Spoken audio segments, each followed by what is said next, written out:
नमस्कार, स्वागत है आप सभी का एक बार फिर से। मेरा नाम है प्रेमपाल सिंह और आप जुड़ चुके हैं हमारे साथ यूट्यूब प्लेटफॉर्म पर। यूपी टेट 2026 का जो पेपर होने वाला है उसको ध्यान में रखते हुए पेपर 2 सोशल स्टडीज के प्रैक्टिस क्वेश्चंस हम डिस्कस कर रहे हैं। तो पिछली क्लास में जो क्वेश्चन हम डिस्कस कर चुके थे उससे आगे आज डिस्कस करने वाले हैं। तो देखते हैं question number 31। Indian planning system was inspired by.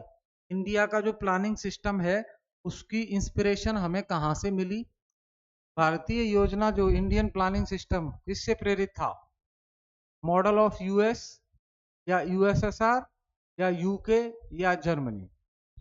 तो भाई देखो, इंडिया में जो 5 ईयर प्लान्स आए, इंडिया में जो 5 ईयर प्लान्स आए यानी कि पंचवर्षीय योजना,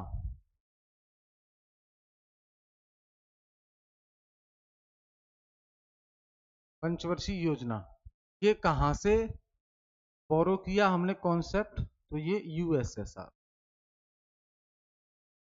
यानी कि सोवियत यूनियन,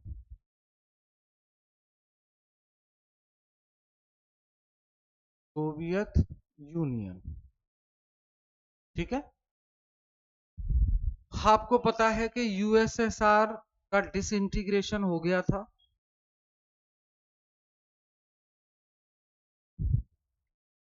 यूएसएसआर का विघटन हो गया था और ये 15 अलग अलग देशों में विभाजित हो गया था, टूट गया था। ठीक है। विभाजन होने के बाद सबसे बड़ा देश, विभाजन होने के बाद यूएसएसआर का विभाजन होने के बाद सबसे बड़ा देश कौन निकला इसमें से? रूस। तो एक्चुअली यूएसएसआर की जो लेगेसी है वो किसने कंटिन्यू किया? रूस ने। ठीक है भाई। तो आंसर हो जाएगा B, the model of USSR. I hope clear है। चलो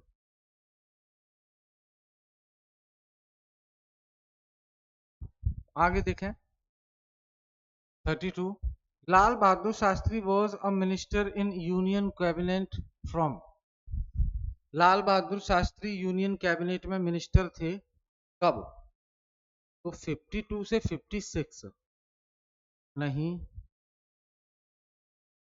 और 54 से 56 नहीं, और 53 से 1956 नहीं, 51 से 1966। देखो भाई, लाल बहादुर शास्त्री संघ मंत्रिमंडल में कब से मंत्री थे? कब से मंत्री थे? तो देखो भाई, यहाँ पे वो प्रधानमंत्री तो बने हैं कब? जब नेहरू की डेथ हो जाती है 1964 में। 64 से 1966 तक वो प्रधानमंत्री रहे। ठीक है। प्रधानमंत्री कब बने? नेहरू की डेथ के बाद। नेहरू की जो डेथ होती है 1964 में, तब प्रधानमंत्री कौन बनते हैं? शास्त्री। 1964 से 66 तक 2 साल रहते हैं, और 2 साल बाद यानी कि 1966 में जो ताशकंद है, ताशकंद वही यूएसएसआर में, यहाँ पे एक समझौता होता है भारत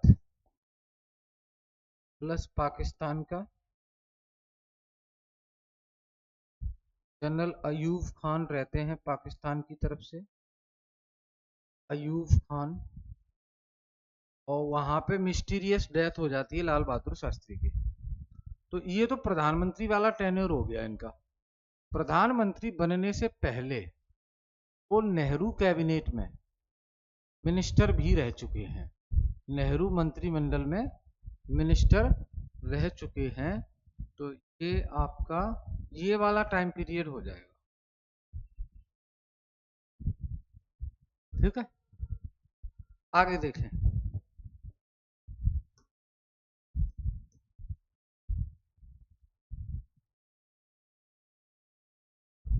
अगला प्रश्न देखिए, in which year article 370 was abolished by the Jammu and Kashmir reorganisation act. जम्मू कश्मीर पुनर्गठन अधिनियम जो पास किया गया, जिसके द्वारा 370 धारा हटाई गई, वो कब आया? वो 19, ठीक है, कश्मीर पुनर्गठन अधिनियम किस वर्ष समाप्त किया गया? 19, ठीक है, 19 में समाप्त किया गया। याद रखेंगे इसको। यहां तक क्लियर है?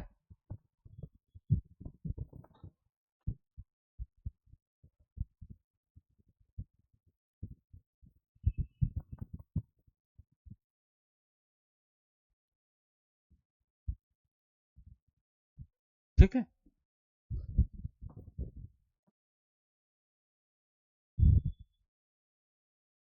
एक और चीज देख लें यहां पे बात है तो 1953 में एक स्टेट रीऑर्गेनाइजेशन कमीशन बना था। स्टेट रीऑर्गेनाइजेशन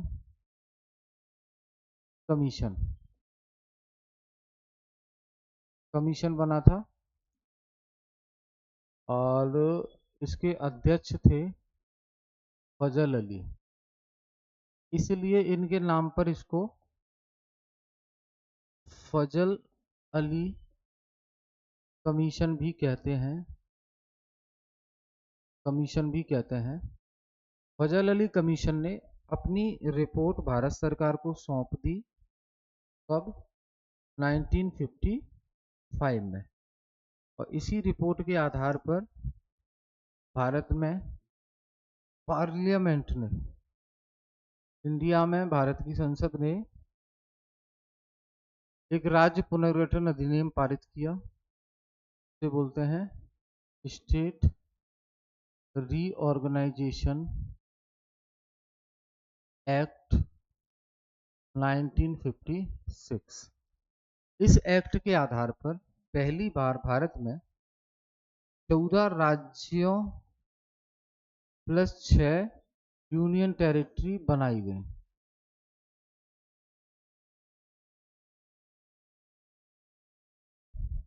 ठीक है, इससे पहले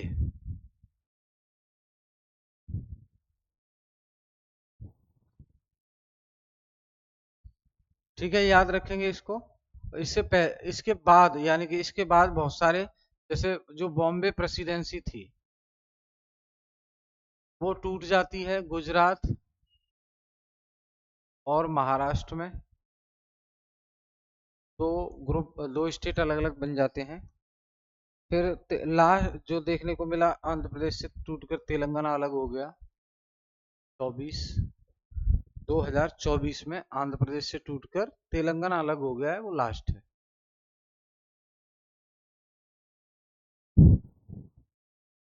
फिर which of the following is the method of measuring national income? National income को मेजर करने का तरीका कौन सा है? इनकम मेथड भी इस्तेमाल करते हैं और एक्सपेंडिचर मेथड भी, प्रोडक्शन मेथड भी, यानी कि ऑल ऑफ द एबव। आय विधि, व्यय विधि, उत्पादन विधि, तीनों विधि का इस्तेमाल करके राष्ट्रीय आय मापने का काम करते हैं। Central bank in India performs which of the following function? Bharat में केंद्रीय बैंक निम्नलिखित में से कौन सा कार्य करती है? बहुत ही अच्छा सवाल है। इंडिया में जो सेंट्रल बैंक है वो क्रेडिट को कंट्रोल करने का काम करती है, यानी कि जो ऋण है, ऋण यानी कि लोन जो बाजार में लोगों को दिया जाता है उसको नियंत्रित करती है, यानी कि मनी मार्केट को रेगुलेट करती है। कब बाजार में कितना पैसा जाना चाहिए, कब कम करना चाहिए, ये सब डिसाइड करती है सेंट्रल बैंक। बाकी पब्लिक से पैसा जमा नहीं करवाती, डिपॉजिट, लोन भी नहीं देती इंडिविजुअल को, शेयर भी इशू नहीं करती। ये आंसर हो जाएगा। ठीक है।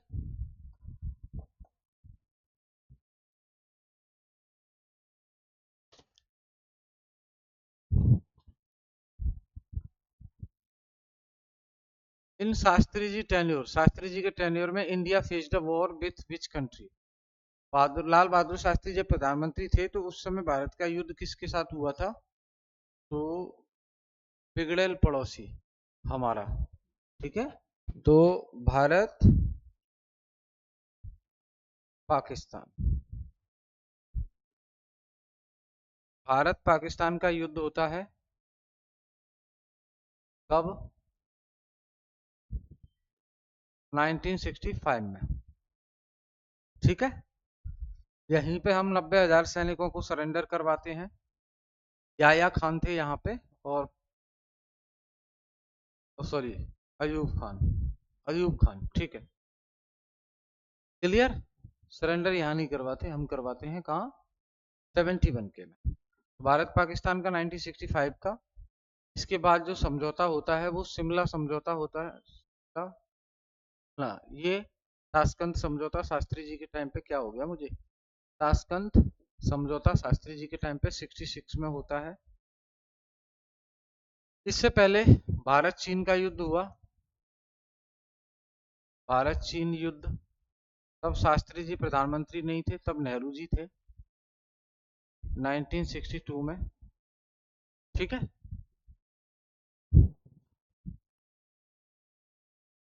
और ये जो बांग्लादेश वाला ये 1971 का वॉर है। एक्चुअली में ये ईस्ट पाकिस्तान हुआ करता था। 1971 में पाकिस्तान से युद्ध करके हमने ईस्ट पाकिस्तान को आजाद करवा दिया, इसलिए इस युद्ध को बांग्लादेश लिबरेशन वॉर भी कहा जाता है। क्लियर है? आगे, longitudes are used to determine, longitudes किसके लिए इस्तेमाल किए जाते हैं? Local time and time zone, climatic zone, या distance from equator, heat zone, heat zone के लिए इस्तेमाल किए जाते हैं। समझते हैं ना? ये देखो यहाँ, ये इक्वेटर, फिर ये ट्रॉपिक ऑफ कैंसर, और ये Arctic circle, tropic of Capricorn, Antarctic circle, ये 0 डिग्री, 23.5 नॉर्थ, 66.5 नॉर्थ, ठीक है। पृथ्वी पर कुल कितनी देशांतर रेखाएं हैं? तो लॉन्गिट्यूड की बात कर रहा है, ये ध्यान रखना। लॉन्गिट्यूड्स,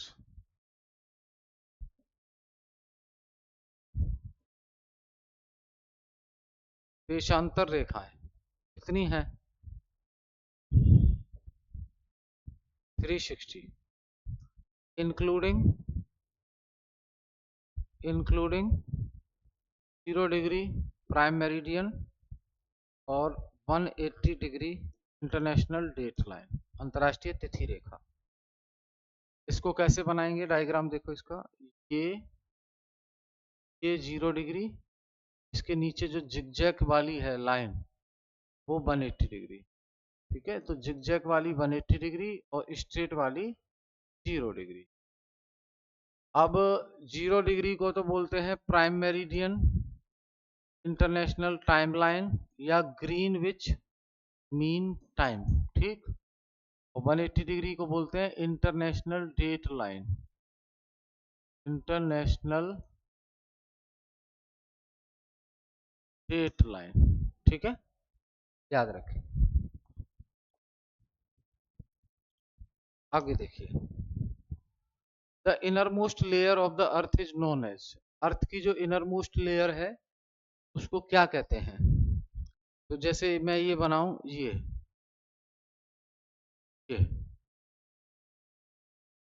ये क्या है? Crust, crust. ये क्या है? मेंटले। और ये हो गई कोर। तो इनर मोस्ट लेयर यानी कि सबसे अंदरूनी परत कौन सी है पृथ्वी की? कोर, ठीक है।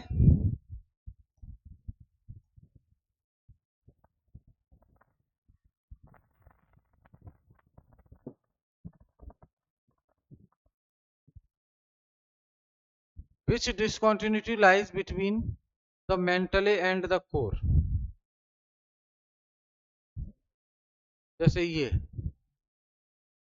ट्रस्ट मेंटले कोर, तो मेंटले और कोर के बीच में ये जो लाइन है ये, इसे कौन सी डिसकंटिन्यूटी कहा जाता है? असंबंधता। इसको कहते हैं गुटनबर्ग। क्या? गुटनबर्ग पर्सन का नाम है, उन्हीं के नाम पर इसका नाम रखा गया है, गुटनबर्ग डिसकंटिन्यूटी। यानी कि जहां मेंटल खत्म हो और उसके बाद कोर स्टार्ट हो, जो अवरोध उत्पन्न होगा बीच में, उसे कहते हैं discontinuity. The main centre of the revolt of 1857 इन बिहार। बिहार में जो 1857 की क्रांति हुई थी, तो बिहार में मेन सेंटर कौन सा था? बिहार का। तो अब बिहार में मुख्य केंद्र तो ये तीनों तो लखनऊ में है, आरा हो गया। ठीक है, सिंपल, इसमें एलिमिनेट भी कर सकते हो, ये तीनों तो लखनऊ में हो गए, बिहार में।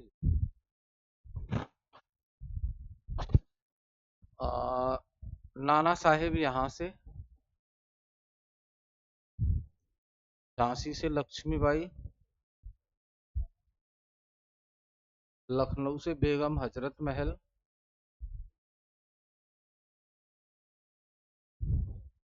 और बिहार से कुंवर सिंह। ठीक है, ये लोग शामिल थे। Which event led to the imposition of the emergency in 1975? 25 जून 1975 को जो इंदिरा गांधी जी ने आपातकाल की घोषणा की, वो किस वजह से की? मेन रीजन क्या है? तो वो मेन रीजन है इलाहाबाद हाई कोर्ट का जजमेंट। इलाहाबाद हाई कोर्ट का जजमेंट आया कि इंदिरा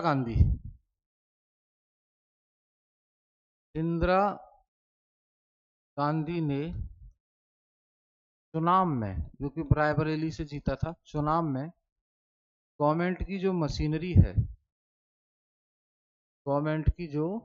मशीनरी है, उसका मिसयूज किया, यानी कि कुल मिला के अपने फायदे के लिए यूज किया। इसलिए इलाहाबाद हाईकोर्ट ने इंदिरा गांधी के चुनाव लड़ने पर रोक लगा दी थी। ठीक है, बस इसी चक्कर में आपातकाल लगा देती हैं इंदिरा गांधी। रॉलेट सत्याग्रह कब शुरू किया गया था? तो रॉलेट एक्ट के बाद 1919 के विरोध में, काला कानून। ठीक है, which of the following leader was not associated with non cooperation movement? कौन था जो नॉन कॉपरेशन मूवमेंट से संबंधित नहीं था? असहयोग आंदोलन से संबंधित कौन नहीं था? बताओ भाई।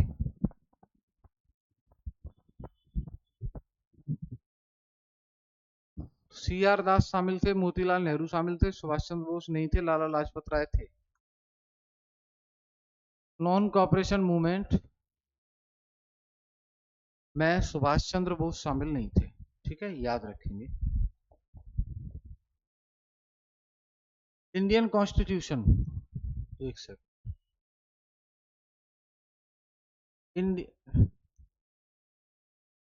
इंडियन कॉन्स्टिट्यूशन कब एडॉप्ट किया गया था? तो बड़ा ही आसान है, 26 नवंबर 1949। इस दिन हम संविधान दिवस मनाते हैं।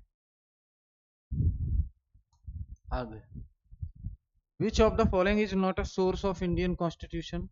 इंडियन कॉन्स्टिट्यूशन का निम्नलिखित में से क्या सोर्स नहीं है? ब्रिटिश कॉन्स्टिट्यूशन से हमने लिया है, बेमर कॉन्स्टिट्यूशन जर्मनी का लिया है, फ्रेंच से लिया है। कौन सा सोर्स नहीं है? बताएं भाई जल्दी से। 46, beamer constitution is not a source of Indian constitution, बाकी सबसे लिया। ये जो टर्म है आयाराम गयाराम, ये इसका संबंध किससे है? ये है दल बदल से संबंधित, हरियाणा का था ये। और new economic reforms of 1991 were based on, 1991 में जो आर्थिक सुधार हुए वो किस पर आधारित थे? राव मनमोहन सिंह फॉर्मूला। राव का मतलब है यहाँ पे पीवी नरसिम्हा राव। पीवी नरसिम्हा राव और प्लस फाइनेंस मिनिस्टर थे मनमोहन सिंह।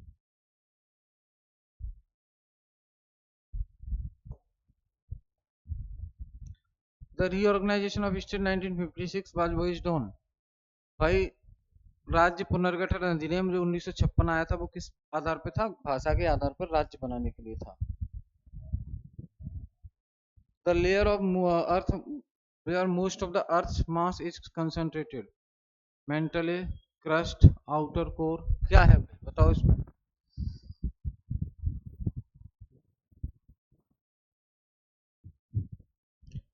तो मेंटल है, उसमें अधिकांश द्रव्यमान संकेंद्रित होता है।